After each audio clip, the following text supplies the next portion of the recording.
என்னுடைய பெயரு குரு திரு ஆர் கலையரசன், வல்லரசு கட்சியினுடைய தலைவரா இருக்கேன். இன்னைக்கு என்ன பேட்டி கொடுக்குறீங்க அப்படின்னு சொன்னா, நேத்துடைய நிகழ்ச்சி தான் அண்ணன் புரட்சி பாரத கட்சி தலைவராகிய ஜெகன்மூர்த்தி அண்ணனை ஓகே வழக்கு விசாரணையாக கோர்ட்ல கூப்பிட்டு அவருக்கு ஆப்போசிட்டா நம்ம யார் அரசு வழக்கறிஞர் கொடுத்த கேஸ்ல அவரை கூப்பிட்டு இருந்தாங்க. அவர் கூப்பிட்டு என்ன சொன்னாங்கன்னா, நீங்க மக்கள் பிரதிநிதி, ஒரு எம்எல்ஏவா இருக்கீங்க, அது மாதிரி சில விஷயங்களை கட்ட பஞ்சாயத்து மாரி பண்றீங்க, அது தவறு, அதனால நீங்க பார்த்து நடந்துக்கோங்க, கேஸுக்கு ஒத்துழைங்கன்னு சொன்னாங்க. ஆனா யாரை ரிமாண்ட் பண்ணாங்கன்னா, ஏடிஜிபி அவரை ரிமாண்ட் பண்ணியிருக்காங்க. என்ன நிகழ்ச்சி நடந்திருக்கு அப்படின்றது மக்களுக்கு தெரியப்படுத்தணுன்றதுக்காக தான் இப்ப நான் பேசிட்டு இருக்கேன். நான் ஏன் அதை பேசணும் அப்படின்னா, எல்லாரும் நான் ரொம்ப விரும்பி சொல்றது அண்ணல் அம்பேத்கர் அவர்கள் வழி வந்தவன் நான். அவர் தெளிவா சொல்லியிருக்காரு. என்ன சொல்லியிருக்காரு இங்கே பாருங்க, அவருங்க கற்பி ஒன்று சேர் புரட்சி செய், கற்பி ஒன்று சேர் புரட்சி செய்ன்றதுதான் அவருடைய விஷயமே. முதல்ல கத்துக்குடு, அப்புறம் முன்னாயிரு, அதுக்கப்புறம் புரட்சி செய். ஏன் புரட்சி மட்டும்தான் விடுதலை கொடுக்கணும் அப்பத்திலிருந்தே சொல்லிட்டு இருக்காங்க. ஆனா இங்க என்ன பண்ணனா, முக்கியமா என்ன விஷயம்னா, என்ன நடந்ததுன்னு மக்களுக்கு சொல்லணும் தானே. மக்கள் தீர்ப்பே மகேசன் தீர்ப்புன்றது என்னுடைய நம்பிக்கை. அதனால மக்கள்கிட்ட சொல்றதுக்காக தான் இந்த மீடியா துறைகளை கூப்பிட்டுருக்கேன். மீடியா துறைகள் எல்லாமே மக்கள்கிட்ட கொண்டு போய் சேர்க்கணும். என்னப்பா சேர்க்கும் அப்படின்னா, முதல்ல நடந்தது என்னன்னு சொல்லணும். ஏடிஜிபி சார் தான் அண்ணன் ஜெகன்மூர்த்தி அண்ணன் வீட்டுக்கு போய் உதவி கேட்டார். ஏன் அவர் அங்க போனாரு? ஏடிஜிபி யாருடைய கண்ட்ரோலு? அண்ணன் மு.க. ஸ்டாலின் அவருடைய கண்ட்ரோல். ஏன் அப்படின்னா, காவல்துறை அமைச்சர் யாரு? அவர் தானே, அவரு கண்ட்ரோல் தானே ஏடிஜிபி. ஏடிஜிபி என்ன பண்றாரு? ஏன் உதவி அங்க கேட்க போனாரு ஜெகன்மூர்த்தி அண்ணன்ட்ட? யார் வீட்டுக்கு போனது? ஏன்னா வழக்கு அங்க இருக்கு, நிலுவையில இருக்கு, ரொம்ப அதிகமா சொல்ல முடியாது. ஆனா சில விஷயங்கள் நான் சொல்றேன். ஏன் அதுக்காக என்ன பண்ணும்? என்ன பயமுறுத்தனா? நான் பயப்படுற ஆளும் கிடையாது. என்ன வேணா பண்ணிக்கோங்க, எனக்கு எந்த பிரச்சனையும் கிடையாது. எனக்கும் குடும்பம் குழந்தை குட்டியெல்லாம் இருக்குது. ஆனா உண்மையை வெளிக்கொண்டு வரணும் தானே. அதுக்கு நான் கட்சி தலைவரா, வல்லரசு கட்சியின் தலைவரா நான் இதை சொல்றேன். என்னையும் அரெஸ்ட் பண்ணுவீங்களா? அரெஸ்ட் பண்ணுங்க, ஒன்றும் பிரச்சனை இல்லை. ஏன்பா அது மாதிரி பகிரங்கமா சொல்றீங்க? வேற என்ன சொல்றது? ஜெகன்மூர்த்தி அண்ணன்கிட்ட ஏடிஜிபி தான் போயிருக்காரு, போயிட்டு உதவி கேட்டிருக்காரு. உதவி கேட்டதுக்கு ஒரு 4 பேரை போய் என்னன்னு விசாரிங்கன்னு சொல்லியிருக்காரு. அவரு சொன்னதுக்கு அப்புறம் அவங்க அதை அப்படியே கேஸ் போட்டாங்க. என்னன்னு, ஏடிஜிபி பண்ணாரு, அவங்க 2 பேரும் கூட்டணி வச்சுன்னு தகராறு பண்றாங்கன்னு. நான் கேட்கறது என்னன்னா, ஏடிஜிபி சாரு ஸ்டாலின் ஐயா கிட்ட தானே போனோம், அவர் துறையில் தானே இருக்கிறாரு. அவர் ஏன் போய் ஏடிஜிபி இவரு புரட்சி பாரத அண்ணன் மூர்த்தி அண்ணன்கிட்ட போனாரு, ஜெகன்மூர்த்தி அண்ணன்கிட்ட போனாரு? அப்ப சட்டத்தின்படி, சட்டத்துல உயர் பதவியில இருக்கவங்களே அரசியல் அவர்கிட்ட போய் அவர்கிட்ட உதவி கேட்கறாங்க. அப்ப அப்படிதான் இங்க சட்டம் ஒழுங்கு இருக்குதா? யாரு அவருக்கு? ஸ்டாலின் அவர்கிட்ட நான் கேட்கிறேன், டைரக்டாவே கேட்கிறேன். ஏன் நான் கேட்க கூடாதா? சரி, அவர் கேட்டதா வச்சுக்கோங்க, மத்ததை வச்சுக்கோங்க. ஆனா முக்கியமா ஒரு கட்சி தலைவர் யாரு? ஜெகன்மூர்த்தி அண்ணன். மூர்த்தி அண்ணன் இருந்ததுல இருந்து கட்சி இருக்குது, புரட்சி பாரத கட்சி. மூர்த்தி அண்ணன்ல இருந்து வெளியே வந்தவங்க தான் விடுதலை சிறுத்தை அண்ணன், திருமாவளவன் அண்ணன், அதுக்கப்புறம் மத்தவங்க எல்லாருமே. அப்படி இருக்கும் போது பிஎஸ்பியா இருந்தாலும் யாரா இருந்தாலும், நான் கேட்கறது என்னன்னா, அவரு அப்படி இருக்கும் போது ஒரு தலைவரை கூப்பிட்டு கேட்டுருக்கலாம் தானே. ஒரு நிமிஷம் கூப்பிட்டு, உண்மையாதானா நீங்க அப்படி பண்ணீங்களா அப்படின்னு யாரும் ஒருத்தவங்க கூப்பிட்டு கேட்டிருந்தாங்கன்னா அவர் சொல்லிட்ட போறாரு. அவரு தலைமுறை ஆளாவது ஒரு கட்சியோட தலைவர் தானே. கட்சி தலைவரை மதிப்பீங்களா, மதிக்க மாட்டீங்களா? யாரா இருந்தாலும் மதிக்க மாட்டீங்களா எப்பயுமே? ஏன் அப்படிங்கிற, நான் ஒரு கட்சி தலைவர், நீங்க ஸ்டாலின் அவர்கள் கட்சி தலைவர், அதுக்கப்புறம் பாத்தீங்கன்னா இவரு எடப்பாடியார் கட்சி தலைவர். ஒரு கட்சியோட தலைவருக்கு தகுந்த மரியாதை கொடுக்கணுமா வேணாமா? மக்கள், ஏழை மக்கள் அவர்கிட்ட போய் குறை சொல்றது இயல்பு. யாரா இருந்தாலும் சொல்லுவாங்க, ஏன்னா பணம் இல்லை, அதனால போய் சொல்லுவாங்க. சொல்லும் போது உண்மையை நான் விசாரிங்கன்னு ஒரு 2 பேரும் அனுப்பதான் செய்வார். அவர் நான் எல்லா விஷயத்துக்கும் போக முடியும். அவர் போய் உண்மையை விசாரிக்கணும் தானே. அப்புறம் 2 பேரும் அனுப்பினாரு. சரி, யார் இதெல்லாம் அனுப்பல? காங்கிரஸா இருக்கட்டும், இங்க பிஜேபியா இருக்கட்டும், இல்லைன்னா நம்ம எந்த ஒரு கட்சி, அதிமுகவா இருக்கட்டும், இல்ல திமுகவா இருக்கட்டும், இப்ப எந்த கட்சி எல்லாமே சொல்றேன், எந்த கட்சியா இருக்கட்டும், அந்த கட்சியில யார்கிட்டயா போய் சொன்னா என்ன செய்வாங்க? முறையா போய் அதை போய் என்னன்னு காத்துட்டு வாங்கன்னு கட்சி ஆளுக்கு தான் சொல்லுவாங்க. எடுத்தவொடனே போலீஸ் ஸ்டேஷனா போயிடுவாங்க. உண்மை இருந்தாதான் போலீஸ் ஸ்டேஷன் அணுக முடியும்.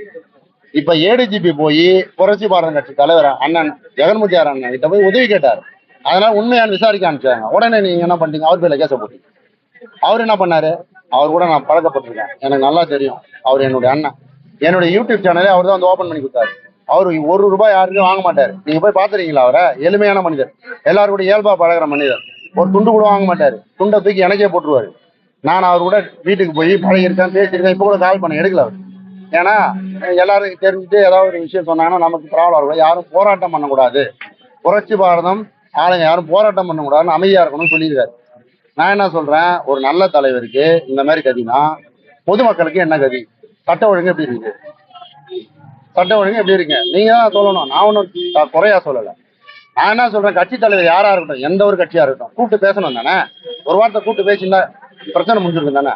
அதுக்கு எதுக்கு 750 போலீஸ் அமைச்சிருங்க அவர் வீட்டாண்டா? கூட்டும் போய் அவரை நான் ரவுடிசமா பண்றாரு? அப்படிலாம் ஒண்ணு எனக்கு தெரிஞ்சு பண்ணதில்லை. எனக்கு தெரிஞ்சு பண்ணதில்லை. ஓகே, அப்படி தெரிஞ்சா சொல்லுங்க, நானே அவர்கிட்ட என்ன இதுன்னு கேட்போம். ஆனா அவர் ₹1 கூட எனக்கு தெரிஞ்சு இது வரைக்கும் அவர் வாங்கினதில்லை. எனக்கு தெரிஞ்சு நான் அவர்கிட்ட போயிருக்கேன், என் யூடியூப் சேனல் ஓப்பன் பண்ணிருக்கேன், என் வீட்டுக்கு வந்திருக்காரு, சாப்பிட்டுருக்காரு, மற்ற எல்லா விஷயமும் செஞ்சிருக்காரு.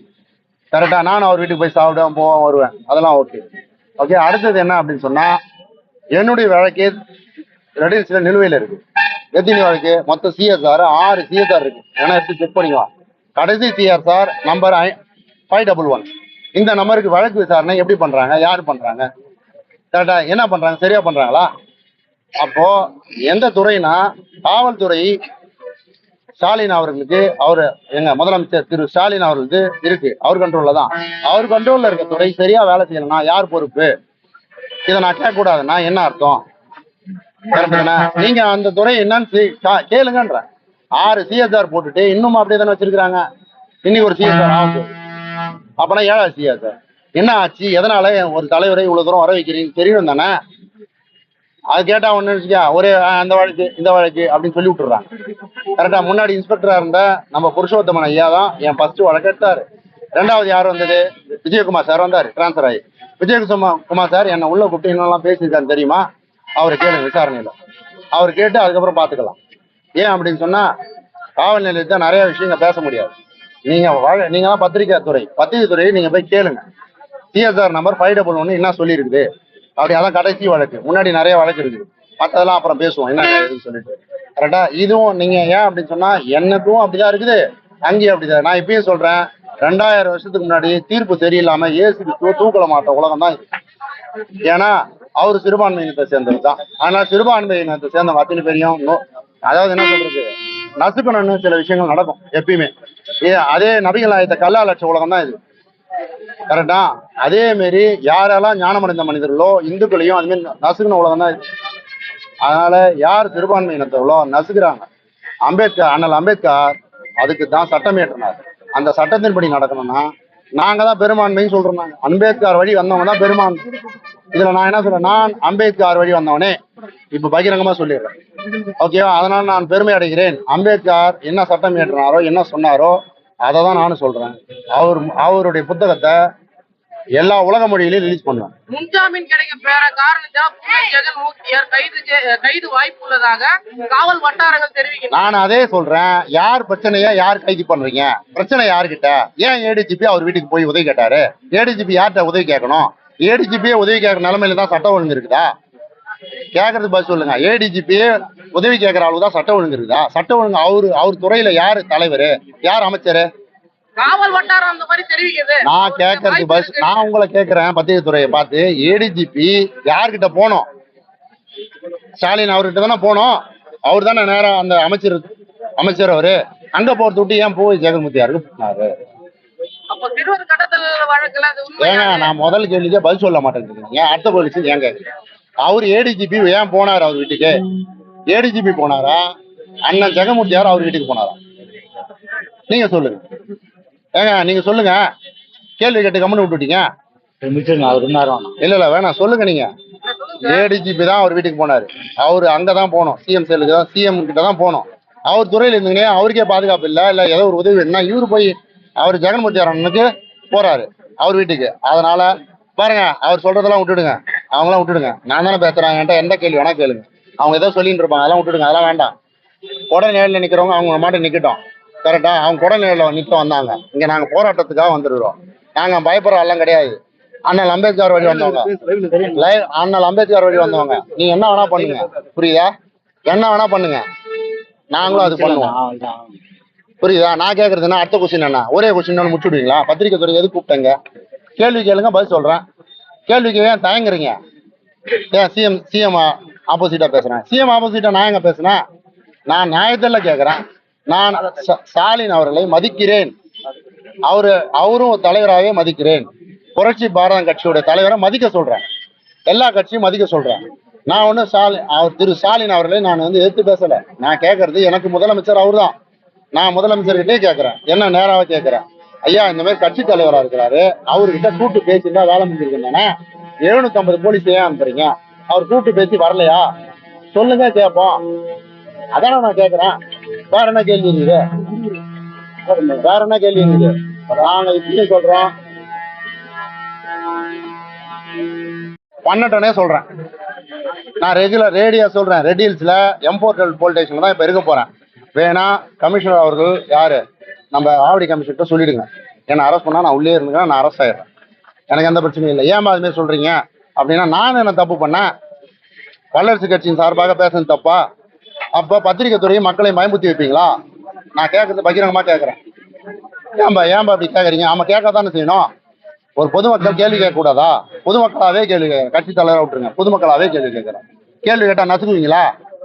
பத்திரிகை துறையை எங்களை நசுக்குவீங்களா? நான் பகிரங்கமா சொல்லுங்க. அப்ப நான் என்ன சொல்றேன், இப்ப ஸ்டேஷன்ல தான் M4 போலீஸ் ஸ்டேஷன்ல தான் இருக்க போறேன். என் வழக்கு விசாரணை 511 என்ன ஆச்சுனோ, இப்ப புதுசா காலையில ஒரு வழக்கு இருக்குது, அதையும் என்னன்னு கேட்கணும். அந்த சிஎஸ்ஆர் நம்ம தான் மறுபடியும் பத்திரிகை துறை கூப்பிட்டு சொல்லிடுவேன், நீங்க அதை வழக்கு விசாரணை பண்றீங்களா பண்ணலையா? நான் காலையில இருந்து வெயிட் பண்ணிட்டு இருக்கேன். ஆப்போசிட் பார்ட்டி வரவே இல்லை. வர வைக்கணும் தானே? பாருங்க அடுத்தது என்ன நிகழ்ச்சி நடக்குது. மக்கள் தீர்ப்பே மகேசன் தீர்ப்பு. நன்றி, வணக்கம். என் பேர் கலையரசன், வல்லரசு கட்சி தலைவரா இருக்கேன்.